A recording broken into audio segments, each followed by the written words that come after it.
Hello friends, good morning. Welcome back to a new blog আর welcome back to a Tania blogs. আমি তানিয়া ব্লগসে তোমাদের সকলকে জানাই অনেক অনেক অনেক ওয়েলকাম। আশা করি তোমরা সবাই খুব ভালো আছো আর আমিও খুবই ভালো আছি। আর এখন বাজে হচ্ছে সকাল 9টা।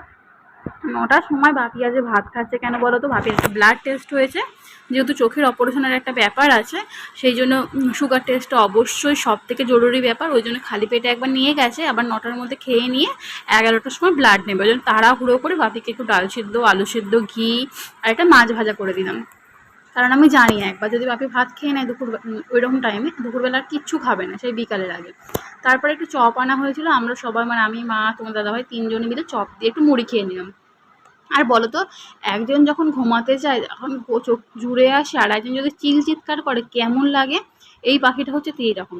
আর আজকে কী কী রান্না হলো দেখো। ভাত হয়েছে, আগের দিনের একটু শুক্তো ছিল, সেইটাই গরম করে নেওয়া হয়েছে। এখানে মুসুর ডাল হয়েছে। আমি জানি না মুসুর ডাল না আমি করলেই কেন কালো হয়ে যাচ্ছে, বুঝতে পারছি না। মাছের ঝাল হয়েছে, পেঁয়াজ দিয়ে আলু ভাজা হয়েছে, ডিম সেদ্ধ হয়েছে। তারপর রান্নাঘরের অবস্থাটা দেখে কেমন একটু কান্না কান্না পাচ্ছিল, কারণ যে পিসুমণি কাজে এসেছিল সকালবেলা, কিন্তু শরীরটা খারাপ বলে কাজ করতে পারেনি, সেইভাবে চলে গেছে। আর কি করা যাবে, এইসব কাজ ফেলে রাখলে পরের দিন সে আসবে কি আসবে না কিছুই তো জানি না, তাই না? নিজেদের কাজ যদি ফেলে রাখি কালকে তো ডবল হয়ে যাবে। সেই ভয়ে ভয়ে এরকম বারংবার হয়েছে যে ভেবেছি পরের দিনকে হয়তো আসবে, আসেনি। সেই কাজ পড়েছিল, আবার সেই রান্নার স্নান টান করার পরে অপেক্ষা করছি যে এই আসবে ওই আসবে, আসে না। আবার রান্নার বাসনপত্র নেই, সেই বাসনপত্র আবার এঁঠো জায়গা থেকে মেজে আবার জামা কাপড় ছেড়ে রান্না বসিয়েছি। তার থেকে দরকার নেই, করে নেওয়াই ভালো। নিজের সংসারের কাজ যদি কেউ না থাকতো আমাকেই তো করতে হতো, সেইভাবেই করে নিলাম। পরের দিন আসলে যে কটা থাকবে আর কি খাওয়ার বাসনপত্র, সেগুলো নয় মাজবে, এই ভেবে বাসনপত্রগুলো মাজতে শুরু করে দিয়েছে। সত্যি কথা বলতে রান্না করে এত যে বাসন পড়ে, কী বলতো, আবার তাড়াহুড়ো করে রান্না করতে গেলে একটু বেশিই বাসন পড়ে। আদার্সওয়াইজ যখন ধীরে ধীরে রান্না বান্না করি, একটু কেটে কুটে নিই, মানে বাসনপত্রগুলো একটু অ্যাডজাস্ট করে ফেলা যায়। কিন্তু কি করা যাবে তাড়াহুড়োর সময়। বাসনপত্রগুলো এখানে ভালো করে মেজে নিয়েছি, দুবার করে এখানটা পরিষ্কার করে মুছে নিলাম, যেহেতু গামলাটা পরিষ্কার গামলা রাখবো। আর একদম এখানে বাইরে না বাসনপত্র নিয়ে যাচ্ছি না, যেহেতু আমারও শরীরটা খুব একটা ভালো যাচ্ছে না, কোমর টোমর খুবই যন্ত্রণা হচ্ছে। তার মধ্যে আবার বাসনগুলো বাইরে নিয়ে গিয়ে বসে বসে মাজার অভ্যাস তো নেই। অভ্যাস থাকলে নিশ্চয়ই করে নিতে পারতাম। প্রত্যেকদিন যে কাজটা করি সেই কাজটা করতে কিন্তু কষ্ট হয় না।